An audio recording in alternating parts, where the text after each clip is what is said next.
Today, Tuesday, is the International Albinism Awareness Day, the day usually commemorated every June 13th of every year. It's an international event aiming at ending violence and discrimination against people with albinism. Now, this year's theme, Strength Beyond All Odds, highlights achievements of people living around the world with albinism. And according to the UN, one person in 20,000 with the one among 20,000 lives with the condition, most of them in sub-Saharan Africa. But over the past decade, hundreds of cases of attacks and killings were documented in at least 28 countries south of the Sahara. In commemoration of International Albinism Awareness Day, founder of the Albino Foundation, Jake Epelle, joins us now to speak on the theme, Inclusion is Strength, and how to grow the potential of albinos with a view to harnessing their potential for national growth. It's good to have you here on Arise News. Thank you for having me. I'm sitting with my very best friend, Cynthia. Who is very glad to have you in the studio. I'm trying not to blush, but it's great to see you. Do you notice that she's almost quarter to me? It's so good to have you in the studio. So let's go right into it now. As we observe International Albinism Awareness Day, what does the theme Inclusion in Strength actually mean to you, and how can it be applied to empower and uplift albinos even in Nigeria? Okay, persons with albinism. I want to say that that topic resonates with me because aside from speaking, I'm being a voice for persons with albinism. I'm also a voice for persons with disability, and inclusion is the way to go. And when it comes to the theme, inclusion, we're not just advocating for a segment of people to be included. I'm advocating for women. I want to see women, not just women with disability or albinism, occupy their rightful place. I want to see those who have been further left behind take the center stage and take the lead. So for me, it's very apt and it's central to what we pursue.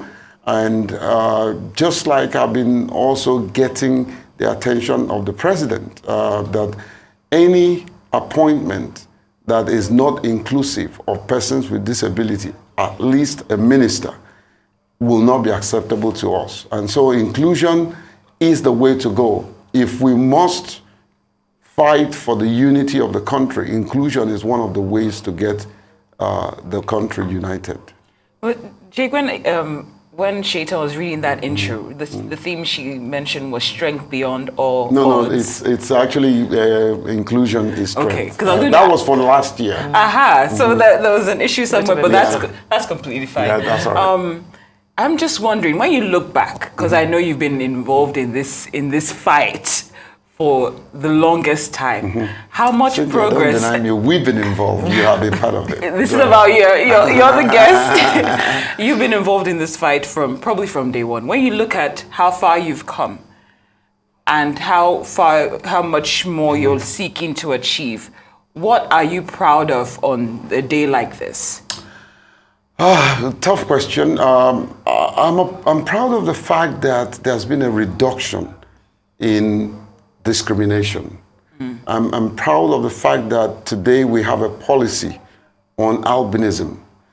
I'm also proud of the fact that we have found inroad into the Electoral Act, into the Disability Act, into projects. What we started, and we got a lot of support, especially when you are in the other channel, Cynthia, that today we are the face of disability for European Union in Nigeria and getting ready to go into African country. And that's also speak to the fact that if you're watching me today, stay with your dream. In good time, in bad time, one day it will become a reality. Don't ever give up on your dream. Hold on to it, hold your values, maintain integrity, accountability, and responsibility. It's only a matter of time. It will blossom. Well, in your experience, and the work that you've done with your foundation, What would you say are some of the key challenges faced by individuals with albinism, and especially in Nigeria, where we have a lot of myths surrounding what it actually is, and how can society and policymakers, I think, better embrace, because since we're talking about inclusivity, to address these challenges? Well, just point of correction, it's not my foundation, it's our foundation. You're part of it. We are one organization that believes in inclusion, and we practice it. I think the organization I founded with other people is one organization today that proudly posts our annual account on the website, and please fact check me. You will see our annual account on the website, because we believe that we're a public entity and we need to be accountable to the people. Today, Arise didn't give me $1 million, but you have given me 1 million viewership. You are an investor in what I do, and you need to know what I'm doing with whatever I get. Now, concretely to your question, I'm a policy influencer. I'm a policy strategist, and so policies are very important to whatever anybody and what I do. So we look out for policies that have gaps. If there are gaps that did not speak to issues around inclusivity, we go after that policy and ask for a revision. And where there are no policies, we create one. We created the first albinism policy in the whole world, and so we look out for policies gap, and where there are no policies, we create one. Not only creating policy, I'm also interested in making sure that the policy is implemented. It doesn't matter how long it will take. Oftentimes people say, well, one thing about Nigeria is that there are too many policies, no implementation. Excuse me, let's have policies and struggle for the implementation than no policy at all. If you don't have any policy at all, there'll be nothing to implement. So I am a strong advocate, for policy direction, but also a strong advocate for policy implementation. We go from policy to practice, practical demonstration of the ideologies that is encapsulated in those policies, and then see it come to pass. You made it very clear what your expectations are from the president in terms of appointments, the inclusion, like ministerial position.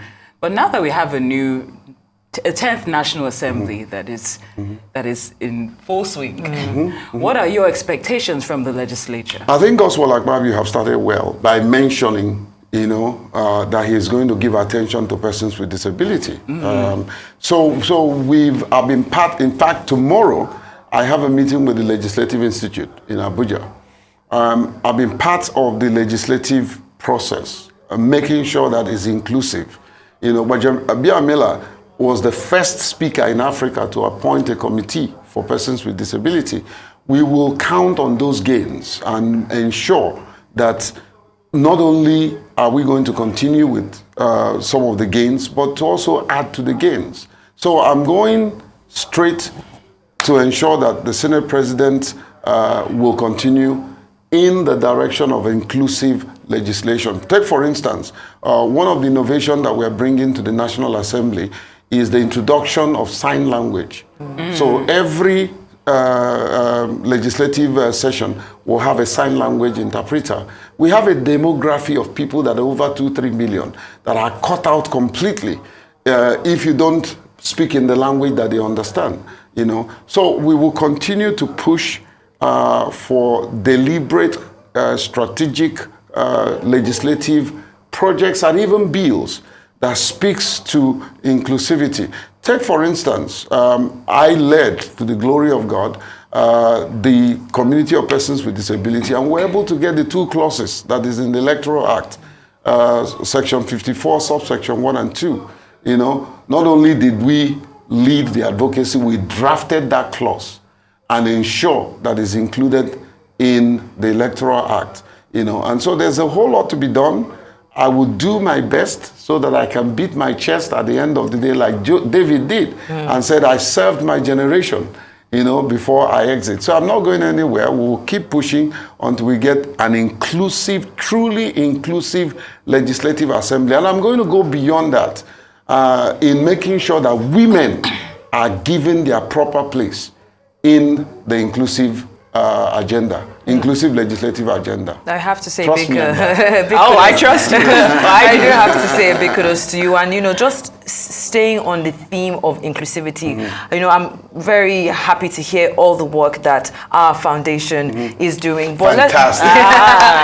but I want to talk about another like representation of albinos, especially when it comes to like pop culture, awareness campaigns, education, to contribute to reducing discrimination and fostering a more inclusive society that actually recognizes and celebrates the strengths of individuals that have albinism. I was just looking at a story whereby today, in celebration of International Albinism Awareness Day, a movie is actually coming out called Kaseko, where the main character is actually an albino. Damilola. Yes, I'm sure you've heard about That's it. So more... My mentee. Exactly. Why are we not having more projects like this? So, because what you see is what you believe to an extent. So not just going through laws and policies, but pop culture, the news, movies, arts, and the things that are connected to us on an everyday basis. Very smart question. I think you guys in Arise ask very smart questions. All right. Thank So you. yes, we're interested in every aspect of life. When I drive the advocacy for inclusion, it's not just maybe political or social. It's every aspect of life, including spiritual inclusion, the churches and the mosque and all that. But straight to your question, yes, we are exploring every innovative idea, and that's why we are open. We're very open. We want to see you make some suggestions, and if those suggestions are achievable and we have the resources to do it, why not? I am very open to change. So we are influencing even the music industry. I'm very good friends with quite a number of people in the music industry, Tenny and Two-Face and my good friend, the blind guy, Cobans, and several of them who are Omaomi, so we get in touch with these people. What we do, because it's not only me, is to find younger ones who are interested in what they are doing and push them as mentees, and get the commitment of some of these celebrities and make them talk to them from time to time.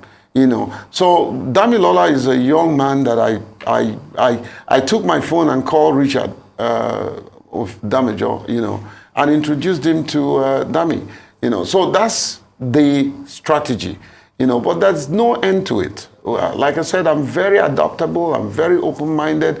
I'm 62. I'm getting old. So, by the way, I'm very pretty soon. I would announce my exit and allow younger ones to take leadership role. I believe in transition. As a matter of fact, I have a consultant now who is working on my succession plan. Because come on, I won't be there forever. I need younger ones. In the past 2 years, I've never employed anybody that is more than 35 years. So I have a very young team around me, and sometimes I find it difficult to catch up with them, so sometimes I say slow down, and all that. But yeah, I believe in the youth of this nation. We have an incredible demography of people with sound mind, with creative ingenuity, and they must be encouraged to come into the space. We need to, this is what I say to people, you are a great man, yes, but be the great man that makes a small man feel great in your presence. I think you've been dropping some rhymes today, and I'm loving every minute of it. And we'd like to say a big thank you for actually coming here. It's been a pleasure. Founder of the Albino Foundation, Jake Epelle, thank you for your time, and we wish you well. Thank you, beautiful Cynthia. And I want to thank every management of Arise. You have contributed to where we are today. Big brother Nduka, you are a great man. Thank you for giving us the opportunity to be where we are and where we are going. Thank you so much. Thank you so much. Thank you. Thank you.